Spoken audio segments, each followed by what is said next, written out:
Bonjour à tous, j'espère que vous allez bien, j'espère que vous avez passé un bon samedi et une très bonne semaine de trading. Bienvenue dans cette émission Top and Flop. J'ai pour habitude de vous présenter mes deux meilleurs, mes deux pires trades de la semaine. Aujourd'hui, c'est le but. On a fait une bonne semaine, je suis assez content, une semaine ascenseur émotionnel, vous allez voir. J'ai bien commencé la semaine lundi. J'ai fait deux, trois petites erreurs sur la session de mardi et vendredi, ça s'est terminé en beauté. Pour revenir sur une semaine positive, j'ai fait plus 1% cette semaine.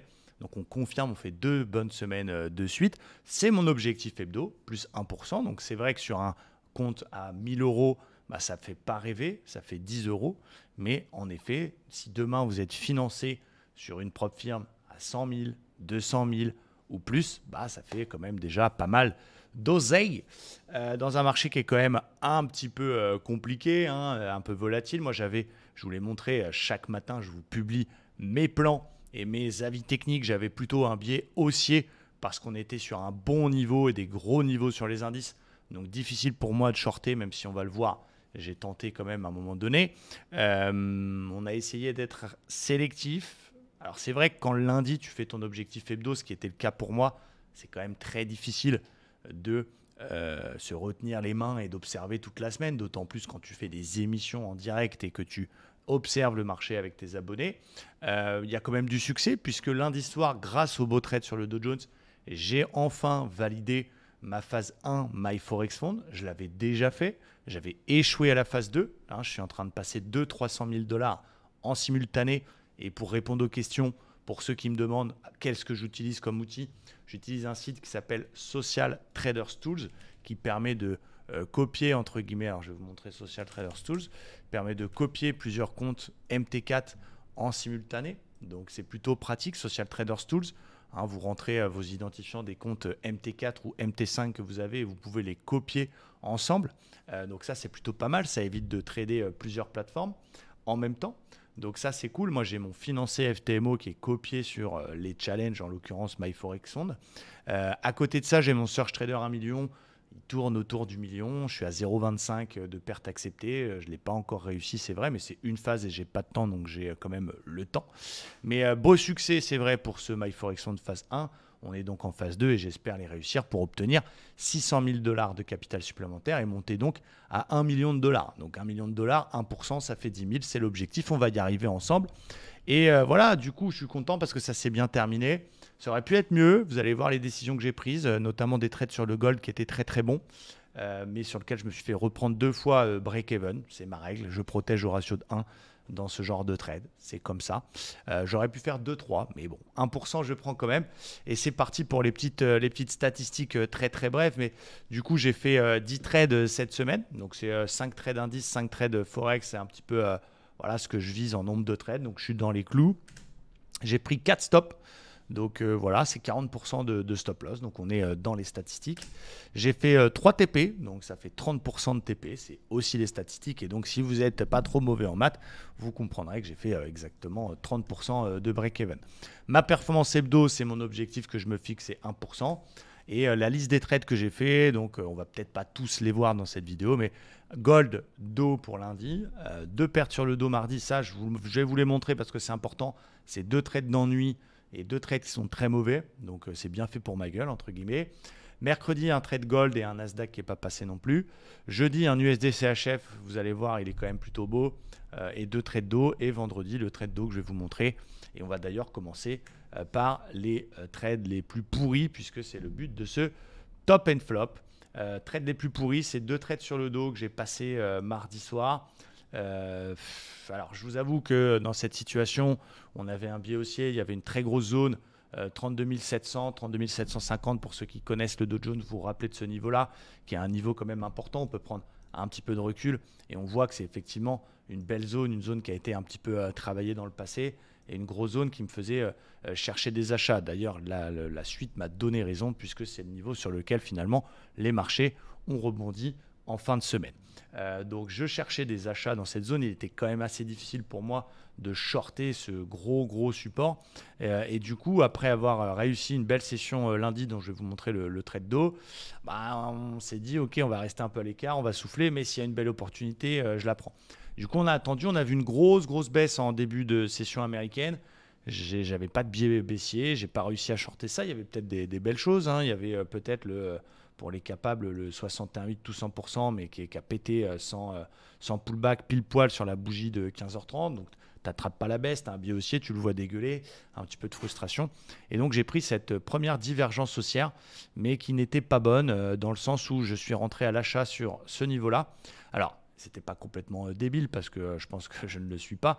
Il y avait quand même une vague de Wolf, il y avait quelques arguments techniques et il y avait cette divergence validée. Mais l'erreur que j'ai faite, c'est de rentrer à l'achat ici, juste avant la réintégration dans l'OPR. Ça, c'est normalement un truc qui me permet de dire attends, on n'a pas encore réintégré l'OPR, Coco, attends s'il te plaît. Et du coup, je l'ai quand même pris à l'achat. Je me fais stopper puisqu'on va faire un plus bas. Et petit comble, c'est que derrière, il va chercher mon TP1.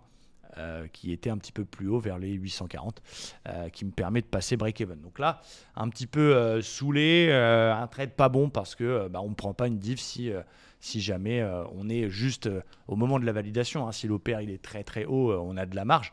Vous allez voir d'ailleurs sur le trade de lundi.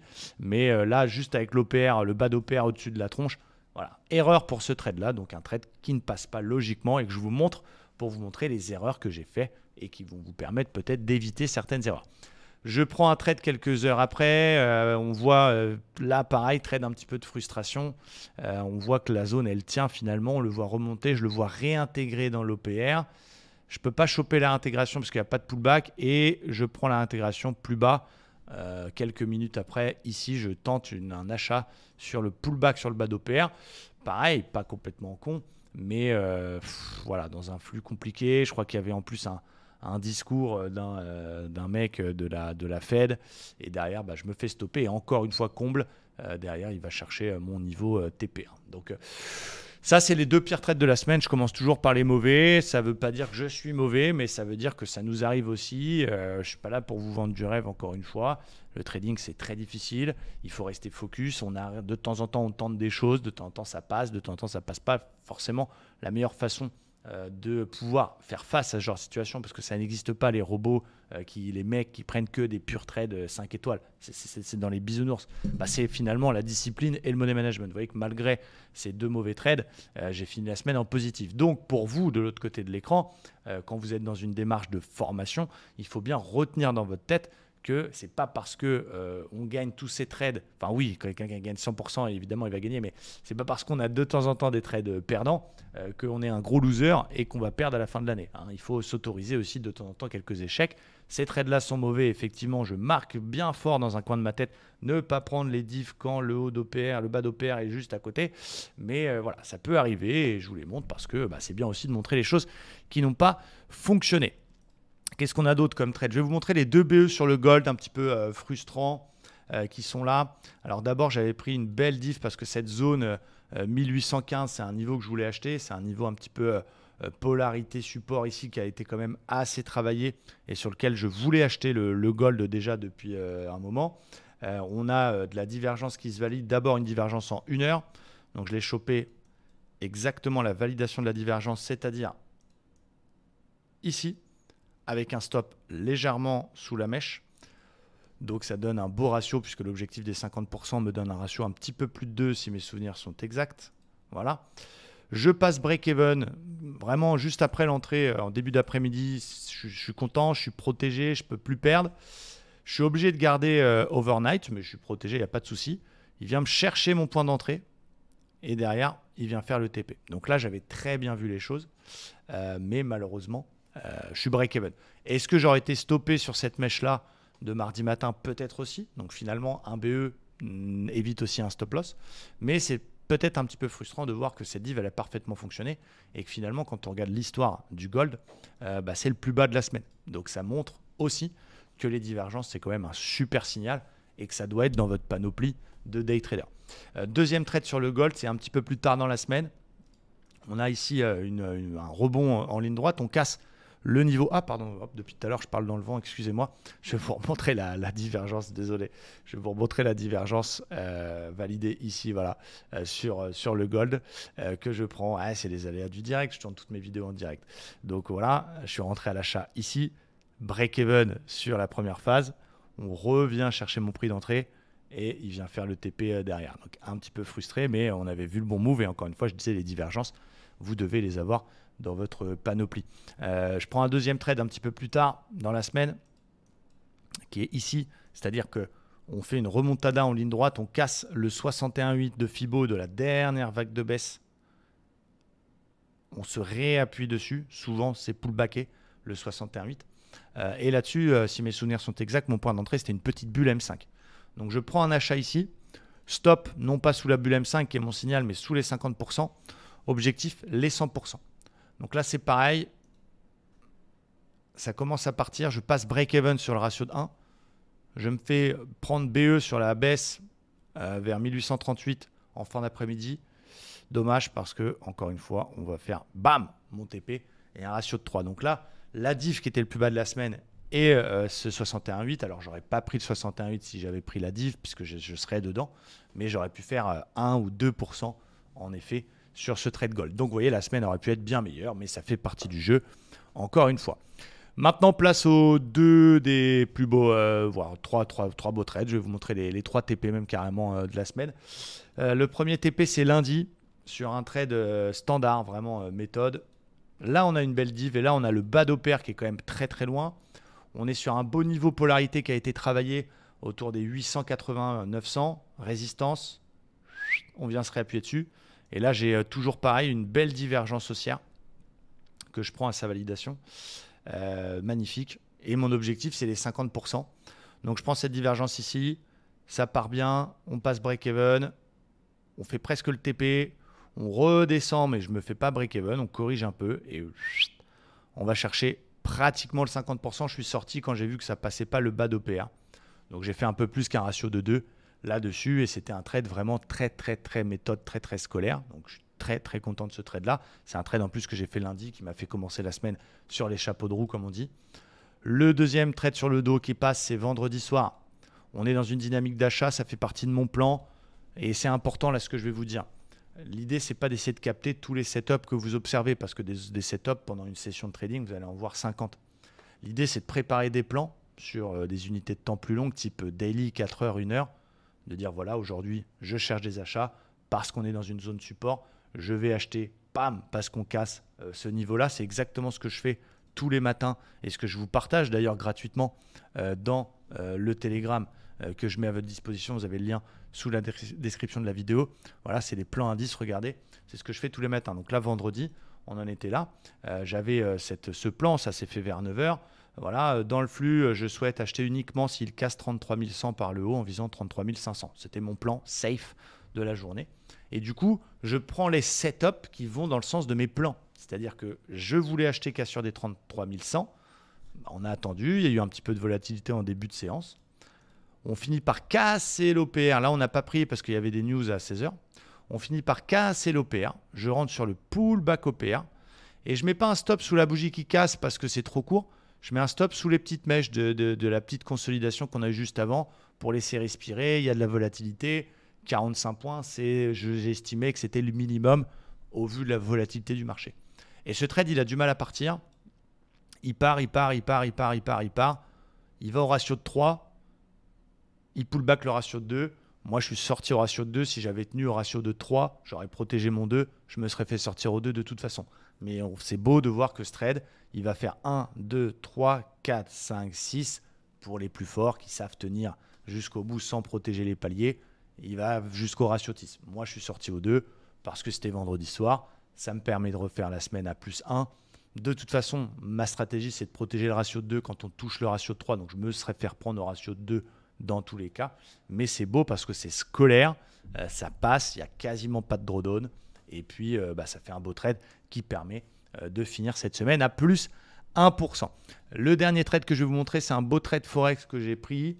Alors d'abord, c'est l'USDCHF qui est dans une zone ici de polarité daily très intéressante, résistante, support, support, résistance, résistance. Et j'ai shorté jeudi le haut du canal haussier. Donc c'est vrai qu'habituellement, on a plutôt tendance à acheter les bas de canaux haussiers, shorter les bas de canaux, les hauts de canaux baissiers. Mais là, vu que j'avais la zone convergence de cette daily plus un sentiment de consolidation sur le dollar, j'y suis allé et j'ai shorté donc cette USDCHF en haut. je suis sorti un petit peu en dessous le ratio de 2, voilà, parce que je n'avais pas envie de rester overweek sur le Forex, et ça m'a permis d'encaisser 1% aussi là-dessus, donc sur cette journée de vendredi, de faire plus 2. Donc voilà, plutôt content de ma semaine. Alors effectivement, elle a été ascenseur émotionnel. Je commence par gagner le lundi, je perds le mardi, je suis un peu en PLS, je suis flat tout le reste de la semaine et elle finit en beauté. Ça vous montre que le trading, c'est un marathon, c'est pas une course, c'est pas un sprint. Il faut être focus, il faut prendre des décisions, il faut essayer qu'elles soient réfléchies, mais surtout, là où vous allez faire la différence, c'est avec le ratio risk-reward. Quelle que soit la méthode que vous utilisez, il faut que ce soit une méthode qui vous soit propre, une méthode systématique, une méthode que vous connaissez par cœur, une méthode que vous êtes capable d'appliquer à la lettre. Mais ce qui va faire la différence entre quelqu'un qui perd et quelqu'un qui est rentable, c'est ces histoires de risk-reward, de toujours gagner plus que ce que vous perdez et de savoir au moins gagner statistiquement 1,5, 2 fois minimum vos pertes. Et puis voilà, même quand on n'a que 30% de TP, ce qui peut paraître faible quand on débute le trading, quand je dis à quelqu'un, un débutant, moi je gagne 30-35% du temps, pour lui, je perds tout le temps du coup dans sa tête et il se dit, il est nul. Au final, vous voyez, mathématiquement, ça fait du gain. Donc c'est ça qu'il faut retenir et c'est ça qu'on travaille dans l'école Livestream Trader, que vous pouvez encore rejoindre, qui vous permet d'avoir accès à notre formation, à toutes nos méthodes, à tous nos lives le matin et l'après-midi. On trade en direct ensemble. Vous avez un Discord où vous pouvez poser des questions toute la semaine, tous les jours.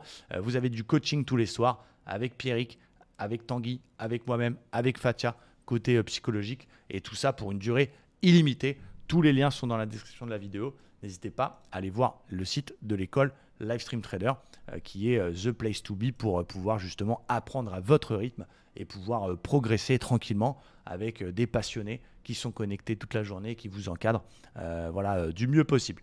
Merci à tous, j'espère que vous avez kiffé ce Top and Flop. N'hésitez pas à laisser un petit commentaire. N'oubliez pas évidemment de vous abonner à la chaîne et je vous dis à très bientôt. Ciao!